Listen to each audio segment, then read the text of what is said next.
ओम श्री गुरु सत्ताई नमः। सभी को प्रणाम। परमात्मा ने अनेक विभूतियों से सुसज्जित कर मनुष्य को इस धरती पर भेजा है।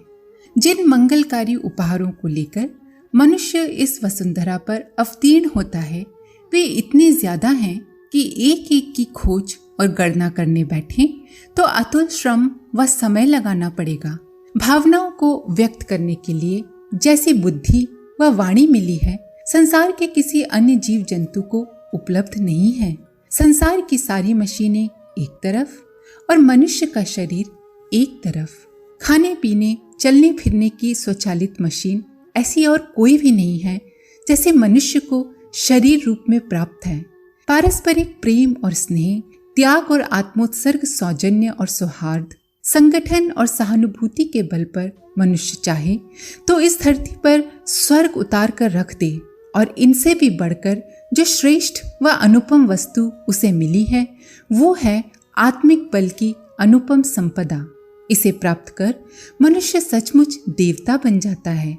किंतु संसार में जब हम इन उपहारों में से एक को भी अधिकतर मनुष्यों के जीवन में फलित होते नहीं देखते तो बड़ा आश्चर्य होता है। इतने महत्वपूर्ण अनुदानों का स्वामी होकर भी उसकी दीनता, हीनता देखकर बड़ी निराशा होती है। बजाय सुखी व समुन्नत जीवन बिताने के बेचारा क्लेश और क्लांत परिस्थितियों में पड़ा किसी प्रकार जीवन के दिन पूरे करता है। इसका एक प्रबल कारण है भय। भय से बढ़कर अनिष्टकारी दूसरा कोई मनोविकार नहीं।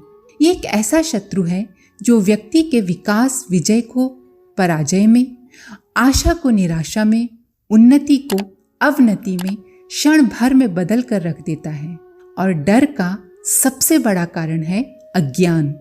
जिसे हम ठीक तरह से नहीं जानते उससे हम प्रायः डरा करते हैं। सृष्टि के आरंभ में आदिम मनुष्य सूर्य, चंद्र, समुद्र, बादल, बिजली, नदी, पर्वत, आंधी, आग, सर्प इन सब का स्वरूप ठीक तरह से समझ नहीं पाया था। मनुष्य के विकास के प्रथम चरण में उनके बारे में मनुष्य को समुचित जानकारी नहीं थी। फलस्वरूप वो इनसे डरने लगा, देवता के रूप में उन्हें कल्पित किया और अनेक पूजा विधाओं से उन्हें संतुष्ट करने का प्रयत्न करने लगा ताकि वे कोई अहित न करें। मृत्यु के उपरांत का जीवन अभी भी रहस्यमय है, पर पूर्व काल में तो वो और भी रहस्यमय बना हुआ था।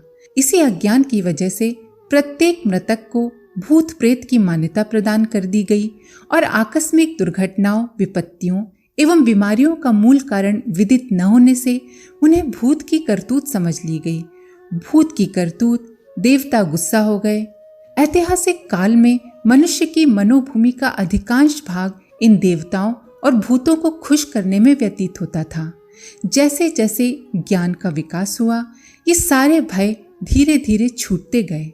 बीमार होते ही भूत को या देवता को बलि चढ़ाने की तैयारी ही जिनके मस्तिष्क में एकमात्र उपाय सूझता हो ऐसे लोग अब बहुत थोड़े हैं, और जो हैं वे भी समाज में उपहासास्पद और अंधविश्वासी माने जाते हैं, क्योंकि ये अज्ञान से उपजा हुआ अंधविश्वास ही तो है। ग्रह नक्षत्रों की विद्या की सही जानकारी जैसे जैसे बढ़ रही है वैसे वैसे शनि और राहु की अनिष्टकर ग्रह दशा का आतंक समाप्त होता जा रहा है। अधिकांश भय अवास्तविक होते हैं। सांप से लोग आमतौर से डरते हैं, पर सही बात तो ये है कि केवल 17% सांप ऐसे होते हैं जिनमें मारक विष रहता है।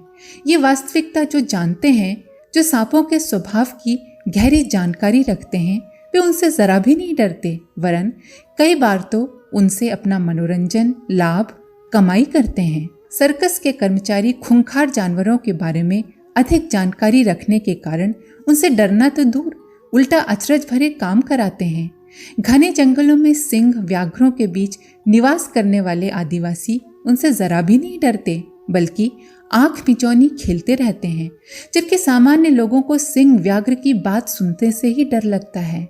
अजनबी आदमी को देखकर मन में तरह तरह की आशंकाएं उठती हैं, पर जब उससे परिचय हो जाता है तो पूर्व आशंका मित्रता में बदल जाती है। अंधेरे में जाते समय डर केवल इसलिए लगता है कि पता नहीं वहां क्या होगा। नदी में थोड़ा पानी होने पर भी अनजान आदमी उसमें प्रवेश करने में डरता है। सही जानकारी होने पर डर सहज ही दूर हो जाता है। ये मनुष्य का एक बड़ा दुर्गुण है कि वो बिना जाने पहचाने केवल कागजी कंस से, कपोल कल्पित मान्यताओं से भयभीत रहता है। भय की परिस्थिति के मूल तक पहुंचकर देखते हैं तो वास्तविकता कुछ भी नहीं निकलती। इस संसार में लगभग सारे डर अज्ञान मूलक हैं। हानि, घाटा, दुर्घटना, असफलता, आक्रमण, दुर्भाग्य, ग्रह दशा, भूत आदि की आशंका से जितना डरा जाता है, वस्तुतः उसका 100वां भाग भी वास्तविक नहीं होता। भय के 2 रूप हैं, एक क्रियात्मक, दूसरा भावनात्मक।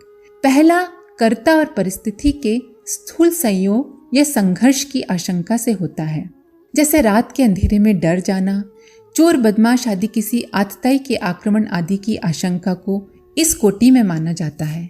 इससे शारीरिक, आर्थिक व व्यावसायिक क्षति संभव है।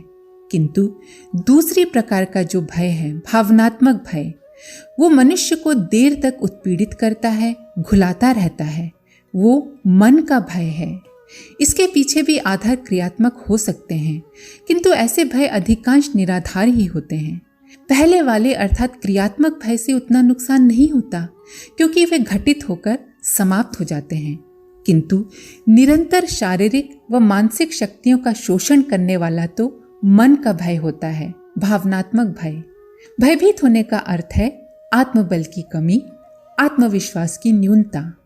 अज्ञान ही कायरता या भीरुता का रूप धारण कर मनुष्य को भयभीत करता है। आने वाली कठिनाई या दुर्घटना से आतंकित होने का एक ही अर्थ होता है कि उससे लड़ने, जूझने और संघर्ष करने का साहस नहीं है। मानसिक दुर्बलताओं के अतिरिक्त भय का और कोई कारण नहीं, और यदि हो भी तो उसे अपने सुदृढ़ मनोबल के द्वारा विवेक और बुद्धि के माध्यम से सुलझाया जाना संभव है। एक आदमी अंधेरे में पांव धरता है तो आगे भूत खड़ा दिखाई देता है। बेचारा डर जाता है, ओंठ सूख जाते हैं, छाती धड़कने लगती है। धैर्य छूटा कि भूत सवार हुआ, और फिर जैसी कल्पना करते जाओ भूत भी वैसे ही करने लगता है। एक दूसरा व्यक्ति थोड़ी हिम्मत बांधता है, सारा साहस बटोर कर आगे बढ़ता है, सोचता है देखें ये भूत क्या भला है। आगे बढ़ता है तो हवा के कारण हिलती डुलती झाड़ी के अतिरिक्त कुछ नहीं दिखाई देता।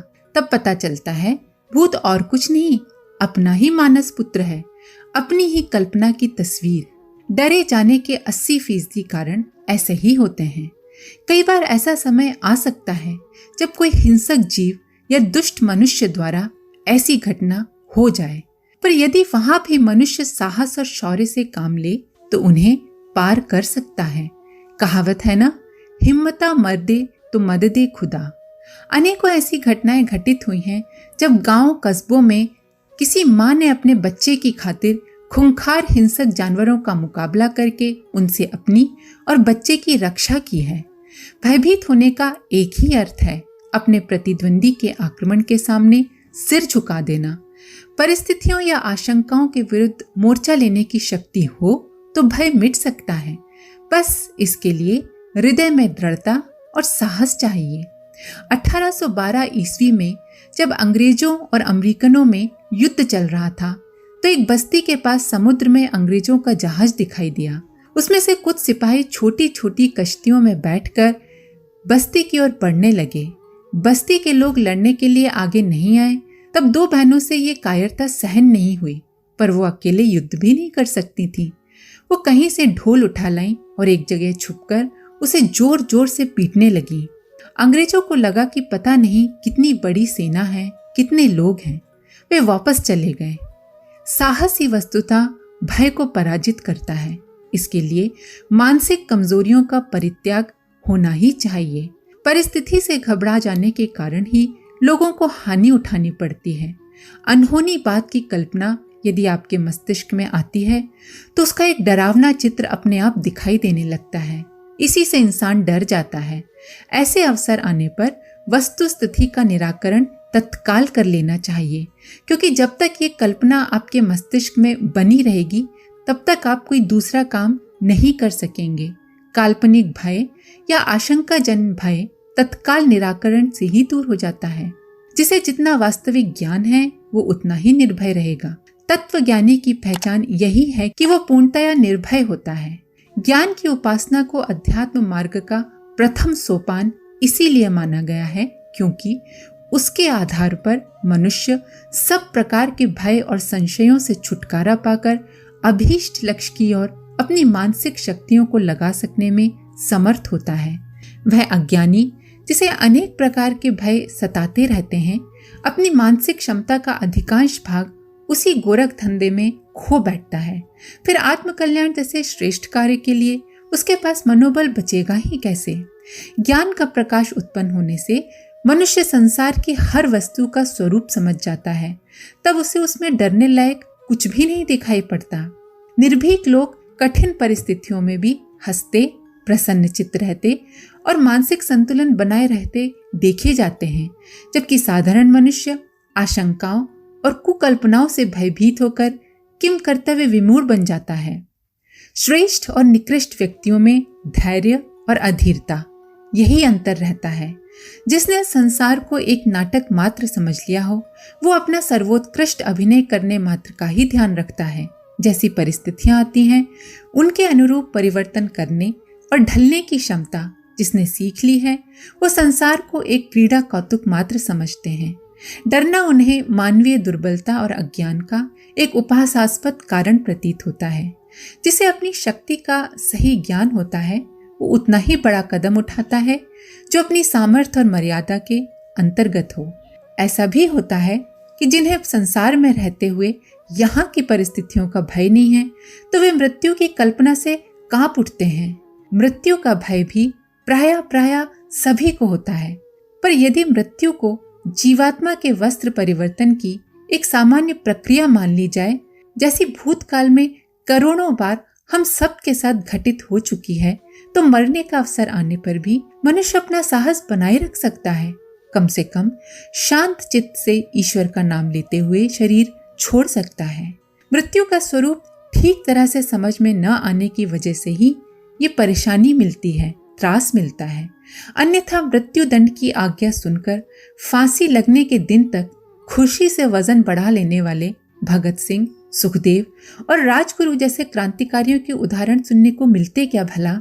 उचित अनुचित का विवेक जागृत होने पर मनुष्य निश्चिंत हो जाता है। उसके सामने लक्ष्य और मार्ग स्पष्ट रहने से न तो कोई उलझन रहती है और न ही कोई परेशानी। सच्ची निर्भयता उसे ही मिलती है जिसके सामने अपना कर्तव्य प्रधान है, जिसे अपना लक्ष्य स्पष्ट मालूम है। आध्यात्मिक दृष्टि से विचार करें तो ये निष्कर्ष निकलता है, द्वितीय भयम भवति, अर्थात परमात्मा को भूलकर अन्य वस्तुओं, अन्य व्यक्तियों के साथ लगाव रखने के कारण ही भय होता है। मनुष्य अपने शाश्वत स्वरूप को विस्मृत करके, भूलकर शरीर और उसके हितों के प्रति जितना अधिक आसक्त होता है, उसे दुख और मृत्यु की आशंका उतना ही डराती है। हम में से ऐसा कोई भी व्यक्ति नहीं है जो शरीर की नश्वरता और मृत्यु अवश्यम भावी है इसको स्वीकार न करता हो। ये एक ऐसा तथ्य है, ये एक ऐसा सत्य है जो मनुष्य को शिक्षा देना चाहता है कि मनुष्य शरीर से अलग है, अविनाशी तत्व है। जन्म और मरण के नित्य क्रमों से ये स्पष्ट हो जाता है कि मनुष्य आध्यात्मिक दृष्टि से अविनाशी तत्व है, अतः उसे मृत्यु भय से भी कदापि विचलित नहीं होना चाहिए। याद रखिए, शरीर आपका साधन मात्र है। यह आपके कल्याण और सांसारिक सुखोपभोग के लिए मिला है, किंतु सच्चा सुख आपको तभी मिलेगा जब आपको अपनी आत्मशक्ति की पहचान हो जाएगी। ईश्वर विश्वास निर्भयता का सर्वोपरि उपाय है। पुलिस के पहरे में रहने वाले को आक्रमणकारी शत्रुओं से निश्चिंतता मिल जाती है, सुरक्षा अनुभव होती है। जो सर्वशक्तिमान परमात्मा को अपना साथी सहचर बना लेता है, उसके लिए डरने की गुंजाइश भला कहाँ रह जाती है। जिसने धर्म को अपना आधार बना लिया, उसका भविष्य अंधकारमय हो ही नहीं सकता। फिर किसी से भी डरने की ऐसे व्यक्ति के लिए कोई बात ही नहीं रह जाती। आज के लिए इतना ही। आप सभी का धन्यवाद।